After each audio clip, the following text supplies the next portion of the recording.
Welcome to SRM Insider, the podcast from SRM bringing you cybersecurity news and insights straight from our experts. My name is Frank de Korte, and for the special sessions of the SRM Insider podcast, I'm joined by Martijn Hoogsteger, head of cybersecurity in SRM Netherlands and a hunter for the TV show Hunted. Yep. So we already talked a little bit about the show last time, where we went into what it's for, how you perform your role in there, and what happens in the well, not really the first episode because it wasn't out yet, but now we can talk about it. Now we can finally talk about it. Yeah. So can we talk about a little bit about what happened so far? And Yeah. So we've seen our 12 contestants go on the run. Mm-hmm. They started off having to go through a couple of very fast boats. Yeah. And we tried tracking where the boats went, but we were in the Netherlands. There was a lot of little ports that they could have gone to, so we spread out, but didn't find any, unfortunately. It's always nice to catch someone within like a couple of first hours. Yeah. But, we didn't, unfortunately. And then we started figuring out who these people were, who they partnered up with. So we have 6 couples going on the run. Mm-hmm. And we started on the digital side figuring out who they are, who their friends are, who their family is, so we can put them on their phone taps, wiretaps, you name it. And then, Time and me, we started figuring out what kind of accounts do they have, what kind of internet presence do they have. Like I told you all last time, one of the things that we tried to figure out is, did they make any preparations for their flight? What maybe they are wearing, or this little green tent that they might be sleeping in. We want to know all of that stuff. Yeah. So that's how it started. Mm-hmm. And how it's going now, because I think we're at episode 4 right now. Anything cool you want to share with us on what happened or what you enjoyed from the last couple of episodes? So there was, we did a lot of digital stuff with these episodes. In episode 2 and 3, we see a couple called Marco and Jade. Marco, he brought his laptop with him. Oh, it's a Microsoft Surface, I think. That's not a laptop. His hypothesis is, it's not. His hypothesis was, if I use this with a VPN, the hunters can't track me. So he's been using this laptop. Yeah. And for me, this is also interesting because I've never seen his actions and his thoughts. For me, that's new, seeing it on TV as well. And what is a VPN for the people who don't know? Good question, Frank. A VPN is a virtual private network. It means that instead of just your normal connection, so normally you connect to your internet service provider, so you have a subscription, you connect to them. And so the internet service provider knows you get a specific IP address. That's how you connect to the internet. That IP address is connected to your house or your internet connection. If you use a VPN, all the internet traffic you have is encapsulated, it's packaged up and goes through a VPN provider first. So the ISP doesn't really know what traffic you have. Right. And then if you connect to a website, they don't see the IP address of your home or your internet connection, they see the IP address of this VPN provider. So it's a way to remain anonymous on the internet. Right. Well, at least one way. Yeah. And Marco has the hypothesis that if he does this, if he connects via the VPN, he's going to remain anonymous and we can't track what he's doing. Right. So that was a mistake, probably. Yeah, that was a mistake. Spoiler alert, stop listening now if you haven't watched it yet. But yeah, he gets caught because he keeps using this VPN. Right. And he also logs into his existing accounts. Right. And that's how we know that he's using this VPN. He logs into his Microsoft and his Google accounts. At some point, he also logs into his Google account and then starts using Google Maps to plan where they're going to cycle. Right. That's just tied in. It doesn't matter if you use a VPN.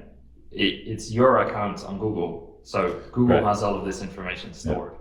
So if you also have access to the account, it doesn't matter that they are on a VPN. because you can just see what they're doing on their accounts. Exactly. Right. Okay. And how did you get access to those accounts? Yeah, so that's one of the things that Time and me, we start right off the beginning. Mm-hmm. We figure out what are people's email addresses. A lot of that is known from existing providers, so we can just requisition the information from a Google or a Facebook or Instagram, which is also Facebook. Get a lot of email addresses, and then we start trying to hack into these accounts, guessing their password. Sometimes we get the password from devices that we find in their home. I always love old mobile devices lying around. Everyone always hides their normal phone, but then the previous phone they used, well, they put it in a drawer somewhere.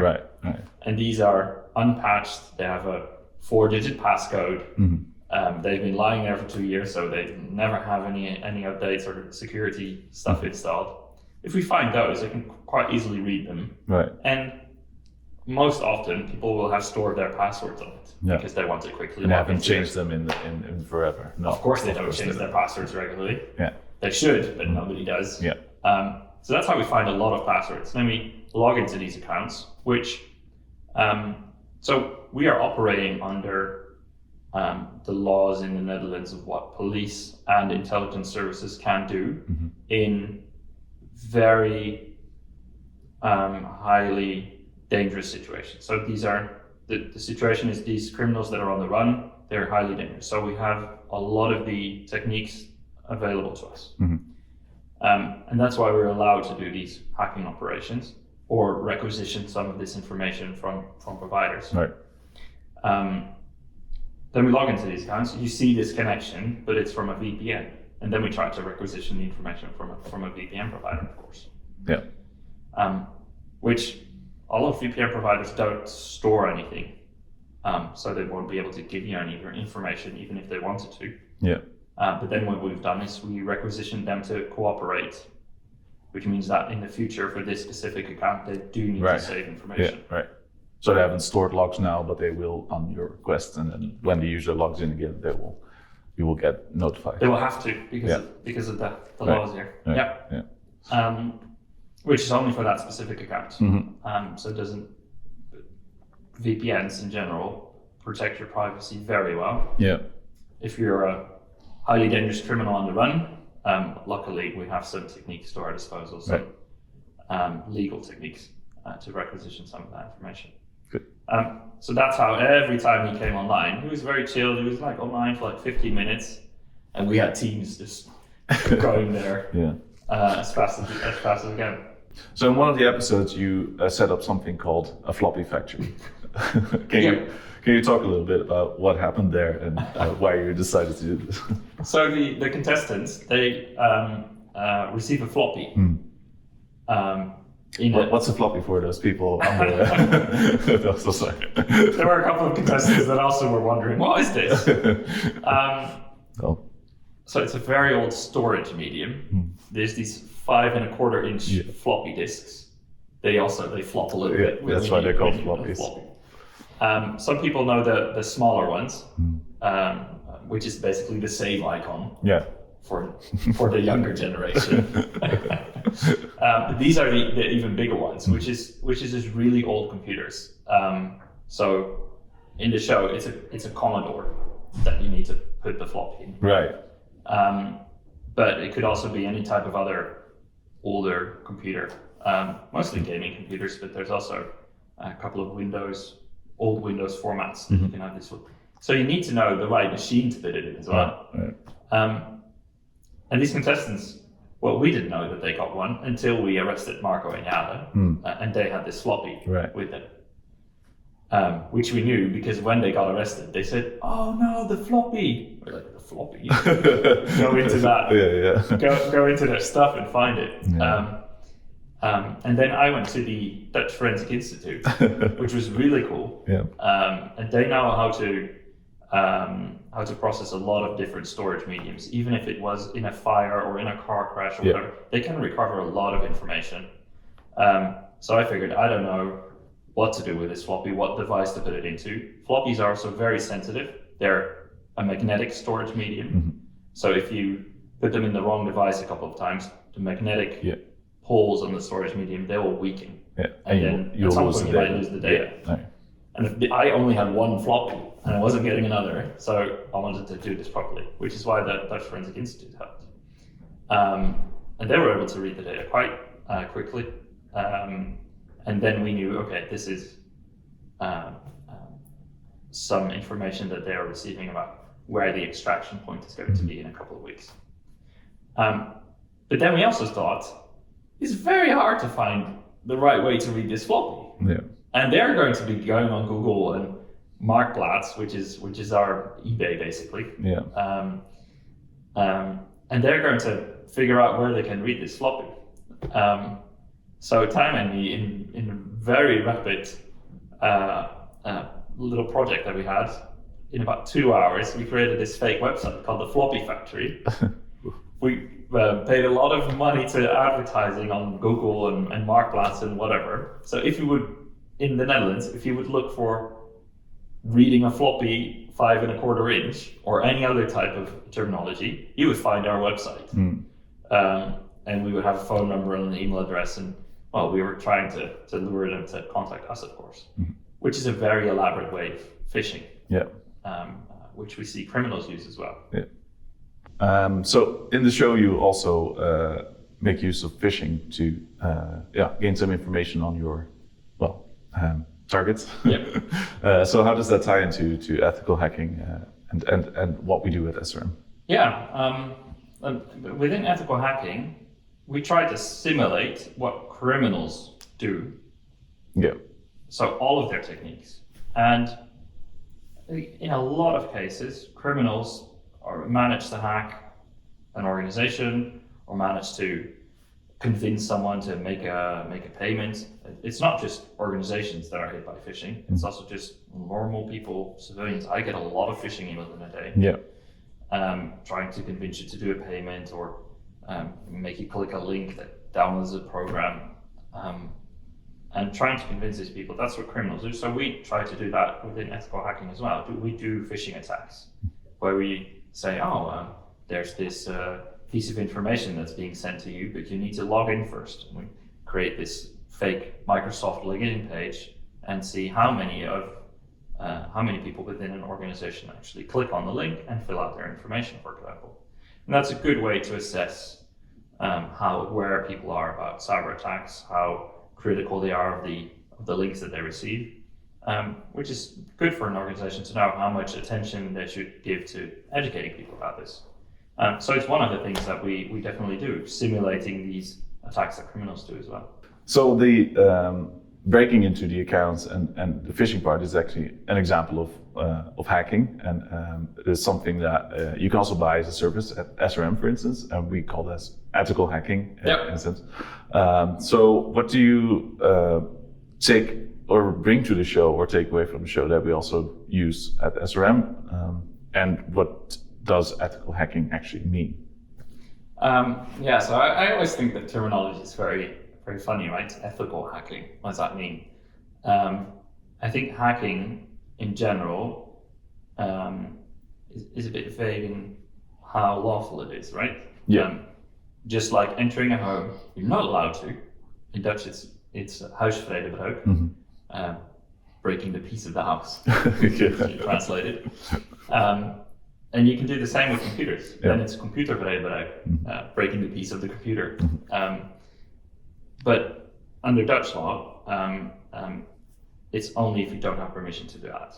So what we do as SRM is we hack companies on their request, so we can find out where their weak points are. Yeah. So a criminal won't. So you can close your doors and install better locks before a criminal passes by and thinks, hey, there's an open window there, why not have a look around? So we do that beforehand, so criminals with a malicious intent won't. And that's why we call it ethical hacking. That's just an industry term, it's not an SRM term. It's doing it with the goal of protecting someone, protecting a company. And so we do that as a service. And there's a lot of parallels with some of the techniques that we use in Hunted as well. So when we would do this for a company, we would also be trying to hack into their accounts. We would grab the 10 most used passwords for the country that the employees live in, and we would try those first, see if we can log in a very easy manner. And then we might try to brute force. So brute forcing is trying a lot of different passwords for one account. And we could try 100,000, I don't know, depending on what type of login situation there is. We could also test their applications. So if they have a website, maybe there's a way we can hack into that with special inputs that we put in. Well, web application hacking is an entire world on its own. Any other internal applications that they might have or might have misconfigured. There's a lot of organizations where if you plug into the network, you can reach the file shares, and on the file shares, there's a list of passwords, and you can just log into someone else's account. Yeah. But you don't want that. But that's exactly the things that we would find out when we do ethical hacking. We would figure out these weak points and make sure that a criminal won't be able to use them if you follow our recommendations. Yeah. Yeah, so you go to a company that has set up some measures of security, and they want to see if it has been effective or not. And they would call, hopefully SRM, and they will tell us, can you see if we've done well? And then we can tell them yes or no, or yes, but. Exactly, and then, yeah. Excellent, all right. Cool. Most often there's always something to improve, and this is something you need to do regularly, because the IT world, the cybersecurity world changes so much. In a year. There will be new ways of hacking a company, new technical vulnerabilities that are out there that we'll be able to find. Yeah.